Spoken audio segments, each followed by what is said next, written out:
Hi, welcome to Ciel YouTube channel. Before we start, kindly subscribe to my YouTube channel. Thank you.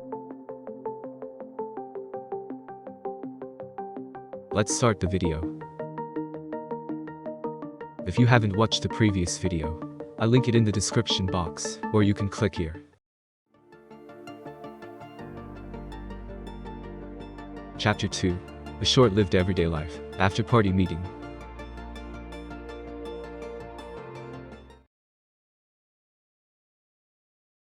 The party started in an orderly fashion.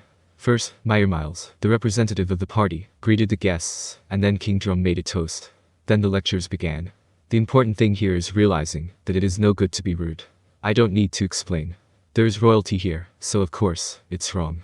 Nevertheless, there are always people who can't read the atmosphere, and as soon as we started chatting, a crowd formed around me. Even my brilliant interpersonal skills had their limits. It's one thing being surrounded by 1 or 2 people, but it's troublesome if I'm surrounded by more than 10 people. Your Majesty Remure, please listen to what I have to say. We too would like to send a diplomat to your country. We want to trade with you. Regarding the completion of the roads. Hey, you little country, stay out of this. As for us, my country is close to yours. Oh great, a guy who can't wait his turn in order. You're not qualified to be a diplomat. I am the crown prince. If you're talking about order, then rank should come first. Don't bring your own authority to another country. Do you intend to start a war with my country? Well, it's all quite noisy. There were so many comments that I wanted to respond within, I don't know, and there was even an atmosphere that made one feel like starting a fight. It was all giving me a headache. I can't ignore them, but they are really troublesome to deal with. This was beyond my imagination. I guess it just shows how important my position has become, but it's also probably because I was careless. Because Gazelle isn't being crowded like this. Even Yaum is proudly, wait no. Is that Myron guarding you with a smiling face? I'm jealous. Well, in Yaum's case, he was a sharp-eyed warrior, so I suppose that's why a refined aristocrat wouldn't want to get close to him.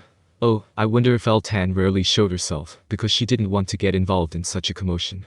She has said that she has them wait for a turn to see her, after going through the formalities, so that she won't see them without an appointment. I decided I'd do the same from now on. Nevertheless, my first priority now was to deal with this situation. As I was pondering what to do, an unexpected person came to my rescue. Why don't you all calm down a bit? It was Gabbana, who had interfered with me the first time we met. His Majesty Remure is the demon lord of the Great Jura Tempest Federation, and our greatest supporter. I understand your desperation, but I ask that you refrain yourselves today. Gabbana glared at them with a silent pressure, saying today is a celebration of new beginnings, so we can discuss business at another time. The man who had cried in front of me earlier was now very reliable. And then there was the reaction of the guests. Well, Gabbana don't know. I've heard that you've become a member of the Federation, and I'm glad to see you're doing well. That's right, I was a bit impatient. It wasn't for nothing, if I was able to greet you today, so if you'll excuse me, I'm sorry too. I hope we can meet again at a later date through the formal procedure. Those who say this and walk away are still better, but most of them run away as quickly as possible. It wasn't a complimentary attitude, but I didn't want to make a scene. In the first place, my availability is limited, so Rigard is the one in charge. Since I only meet with carefully selected people here and there, I'm always sifting through a lot of people. In the future, I plan to follow Tan's example, and be more strict, so that I can try to avoid meeting with troublesome people as much as possible. So, it's possible that I may never see these people again. With that in mind, I didn't mind a little rudeness. Still, I was impressed with Gabbana. Gabbana was keeping a close eye on me at a distance. Thanks to him, I was able to enjoy the party calmly. Now that I was free to move around, I looked around at the other guests. I had already made arrangements with Gazelle and Yaum in advance, so there was no need to go out of my way to greet them. They would be present at the meeting tomorrow, so if they had anything important to say, they could say it there. Today, I just have to broaden my knowledge. That's why I'm going to make small talk with people I'm interested in. I looked around for someone, and there she was. She's so beautiful that everyone was turning to look at her. Who is it? Yes, it's Hinata. Hinata was wearing a dress with the back wide open. It was jet black like a dark night, and studded with jewels like stars. However, it is not the dress that was noteworthy, but Hinata's own sexiness. Hinata's hair is short, so the bare skin from the nape of her neck to her waist is fully visible. A ribbon was tied around her neck, but even that accentuated Hinata's sex appeal.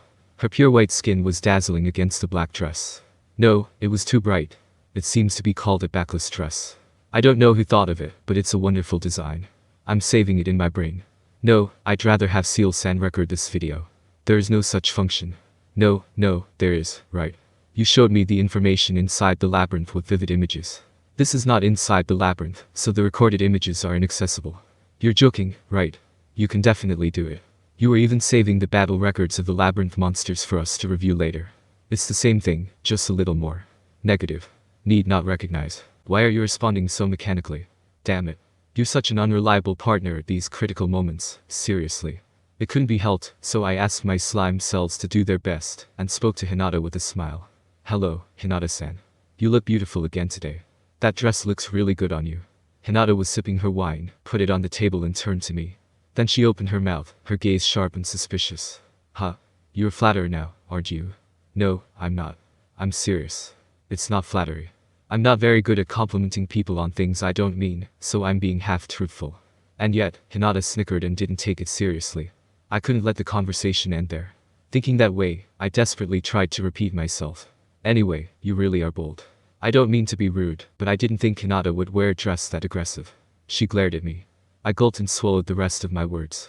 Oh. I feel like I'm becoming less and less likable. If you think it's rude, then maybe you shouldn't say it. I'm sorry, you're right.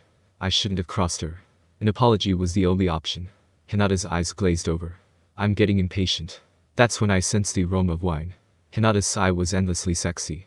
The back view was also sexy, but the front view was already nosebleed-inducing. The dress was neck-length, but sleeveless, so there was nothing to hide her white shoulders. And most importantly, from side to side. What are you looking at? I'm gonna kill you. I'm sorry. Failure, a failure.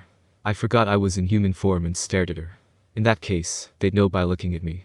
I'm just grateful my body can't have nosebleeds. Rumina's insisted I wear this, Hinata said. Nice work, Rumina's. I'd like to give you a big thumbs up. I can picture Rumina's with a smug look on her face, and I respect her for it. While inwardly leaping to praise Rumina's, I kept a cool expression on my face. You're right. Rumina's is right. Because you really look beautiful today. I say so with a crisp expression. I am not afraid of Hinata's stare, because I really mean it. No, that's a lie. The truth is, I was really scared. Not that again. Covering Hinata's dumbfounded words with my lips, it would have been perfect if I could have imitated something like that, but one wrong move, and it wouldn't have been sexual harassment. I'd be a sexual predator, and I'm a chicken-hearted person, so I didn't have the courage to go that far. That's why I told her in sincere words, it's true. Then I saw Hinata's cheeks turn red. I got this. I'm the best today. It's only because she's drunk. I turned my attention to the wine that Hinata was drinking. What? Isn't this a bit high in alcohol? Is that so? It's really good. Does Hinata have a surprisingly low tolerance for alcohol? She doesn't look like it, but that's what Ciel-sen says. I've always been interested in her sex appeal, so I wanted to know how she was doing in that area. I held up 3 fingers and asked Hinata. How many fingers am I holding up? Do you think I'm stupid? No, I'd never do that, as I hurriedly denied it. Hinata let out a big sigh. You know, I'm still a saint, right? I've traveled with Chloe, and Rumina's has taught me a lot since I came back to life, so I can detoxify alcohol, if I want to. Can it be that you tricked me, Ciel-san? If that's the case, you're right. Let's just say that after that, it was very difficult to calm down the angry Hinata. So, time went by without me having time to ask why Hinata's cheeks were so red.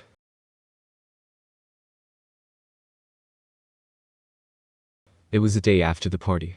After the lunch break, the meeting began. The participants, the first 5 were the rulers of the country supporting the 4 nations, myself, Gazelle, Yaum, Myron, and King Drum. All of us had already reached a consensus regarding this topic, so this time, we'd only be participating for approval. Next was Miles, who was nominated as a representative by the 4 of us excluding Myron, and Hinata, who was representing the Western Saints Church. From the Western States Council, there was the chairman himself. I think his name was Lester. As always, he had a bushy white beard. The rest were carefully selected members from various countries, about 30 total, all gathered in the conference room. Verjord also participated as a secretary. Ciel stepped forward as the moderator. Ladies and gentlemen, I would like to thank you all from the bottom of my heart for taking time out of your busy schedules to join us here today. Well then, let us begin at once. Allow me to start by explaining the crisis that will occur in the near future. And with that, Ciel began his explanation. The purpose of today's meeting is exactly what Miles wanted to hear yesterday. The existence of a definite enemy and their goals. The anticipated effects of the war, and how we should deal with them. The participants were carefully selected, in order to avoid fear due to panicking. No amount of crying or screaming would change the reality, so we needed to take optimal action as much as possible. In order to do this, the leader must never be flustered, but that was easier said than done. So first, let's move on to the explanation. I have given the same explanation many times, so I was grateful to Miles for arranging this occasion. Ciel's explanation ended. And so, Demon Lord Rimuru-sama has won the war against the Empire, but a new enemy, Michael, has emerged. Chancellor Lester muttered, followed by the senators from the various countries. And this Michael is leading the angels. It's the Tenma Great War. I didn't think the 500-year cycle of disasters would happen in during lifetime. Hearing that, I decided to add something to the conversation to avoid any misunderstanding. I raised my hand to speak. Well, as I've just explained, the enemy's goal is to revive Valdenava. We can only speculate on the method, not prove it. And most importantly, we don't know exactly when. We think it will be soon, but Michael is a long-lived species. It could be tomorrow, it could be in a few years, and it could even be in a few decades. That was the most troubling part. We didn't know when it would happen. For the time being, if there was any movement, we would know it from Dino's daily report. The accuracy of that information would be shared with the bearer via Melon for confirmation. So far, Michael had not moved. It was eerie, but there was nothing we could do about it, so we left it alone. In that case, it was important to keep vigilance against the enemy who may attack at any moment, but we would still have to continue our daily activities. Therefore, I want people to cherish their daily lives, while preparing for Michael's attack at any time. That is why I only want the leadership to know about this fact. I hope you will cooperate with us with that in mind. I concluded my remarks. Everyone was silent as I spoke. Some of them groaned loudly. After tens of seconds had passed without anyone speaking, Hinata broke the silence. The Western Saints Church pledges its full support. Hinata's statement was followed by Chancellor Lester. Well, that makes sense. The development plans being hurriedly carried out by the Western nations were preparations for that, weren't they? Ciel nodded in agreement. That is correct. Everything is as Rimuru-sama wills it.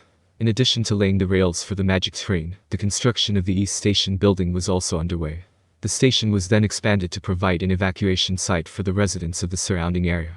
During normal times, the building could be used as a gymnasium, an auditorium, or for various other purposes.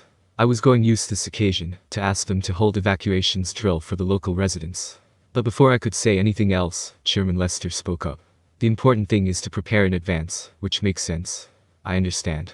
I personally do not have the authority to interfere in the policies of other countries, but I can suggest evacuation drills as a possible solution. I'd be happy to help. That's very good. I will cooperate. The councillors also agreed. It was much quicker than I expected. It was probably because they had been carefully selected, and there were no fools who would argue here. Or rather, Miles said that the meeting would be held in a small group, so that this would happen. The reason is that a large group of people would not be able to reach a consensus on such an important decision. The idea was to persuade a small group of powerful people first, and then let the remaining members persuade the others individually. It can be said that his plan was successful. Still, it was unclear how the council would vote on this, but about that. Ha ho ho. Your Majesty Rimuru seems to be worried about the council's decision, but you can rest assured, because there is no one who can stand against Tensura Dono. Ha. Ha ha ha, that is true. Your life is more important than your own interests. Whether it's a matter of life and death for your country, or if it's a matter of whether or not to train your people to evacuate, you should obey the voice of Tensura Dono. Correct. This is not a matter I want to fight to get my opinion across. Yes. Since this is beneficial to us as well, I think it will pass unanimously. The reaction of the senators was not what Miles and I had expected. It almost felt like there was no need to be cautious explain in advance. Well, I guess I was wrong about that too. I've never met her, but Tensura seems to be quite the remarkable person. Vuryard was impressed. The eyes of the senators looking at Vuryard were warm. I don't know if they were being kind or envious. Ha, aren't you all a little too careless? I am Tensura-sama's loyal servant, despite my appearance. I am obligated to report on this meeting, so please do not forget that. Ciel was the one who interrupted, but when the senators heard him, they fell into a panic. It's a misunderstanding. Please believe me. I didn't mean any disrespect, I was just praising her leadership, I'm telling the truth. Oh. Ah. Glory to Tensura-sama. I don't know what to say about the last guy, but his emotions and desperation were palpable. I hadn't expected Tensura to be feared so much, so I was surprised. Ciel, stop bullying everyone, I said, rebuking the laughing Ciel. And it seems that Vuryard had also realized Tensura's menace with just this exchange. I thought we should meet once, but Tensura Dono seems to be busy, so let's not. So, are we done with the meeting for today? And just like that, he moved aside without stepping into the minefield. His ability to foresee danger was something to learn from, and I acknowledged Vuryard's excellence once again.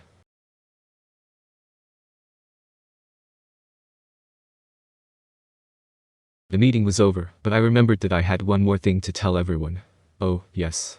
I heard from Tensura that Masayuki, who became the Emperor of the East, wants to establish a cooperative relationship with the West.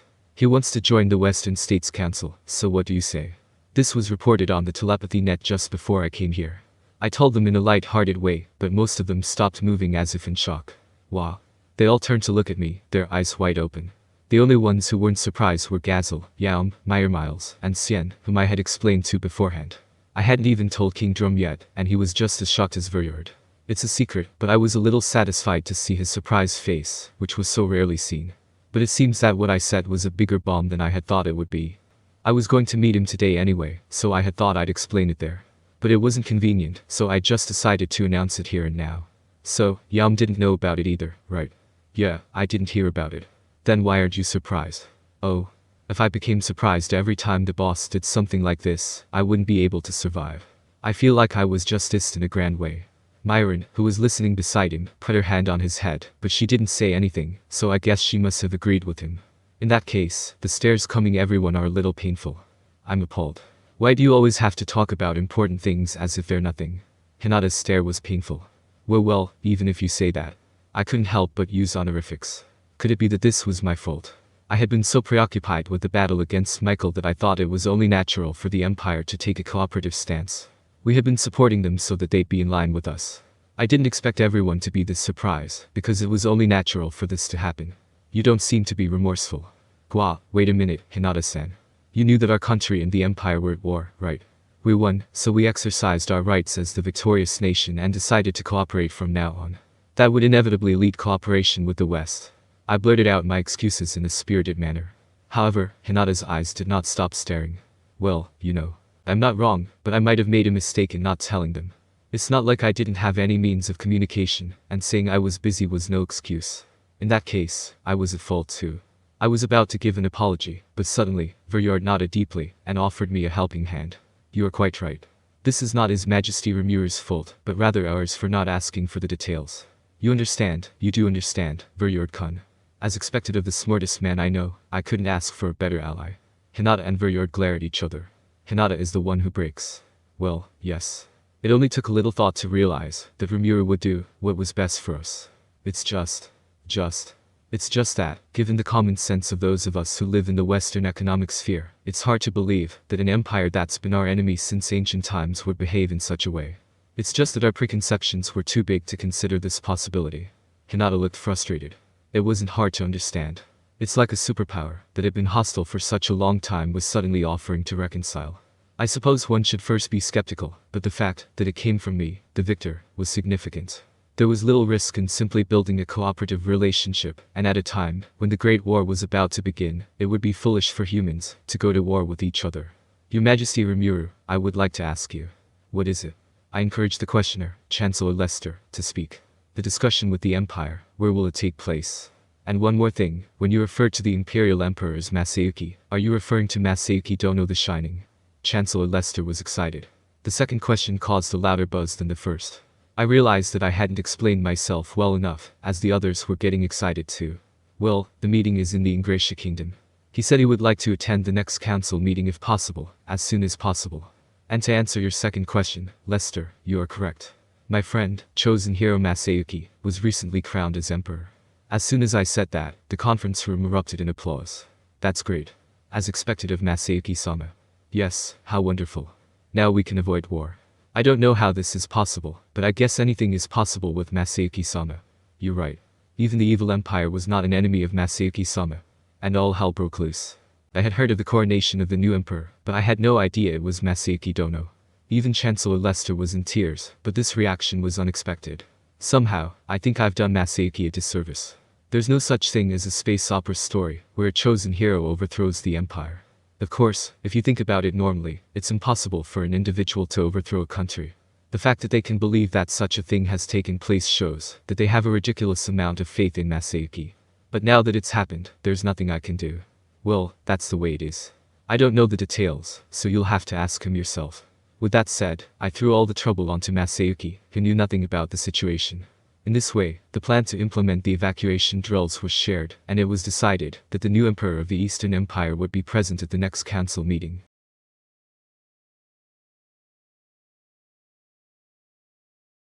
So that's how I've spent the last 5 months. There have been a few small mistakes, but the preparations have proceeded steadily. The next council meeting is scheduled for 2 weeks from now in Ingratia, and the consensus between Masayuki and the council leaders is sound. In effect, the empire's accession is expected to be approved. It was safe to say that Tensura would take care of that. On the surface, the unification of humanity has been achieved. The Demon Lord's forces are well prepared.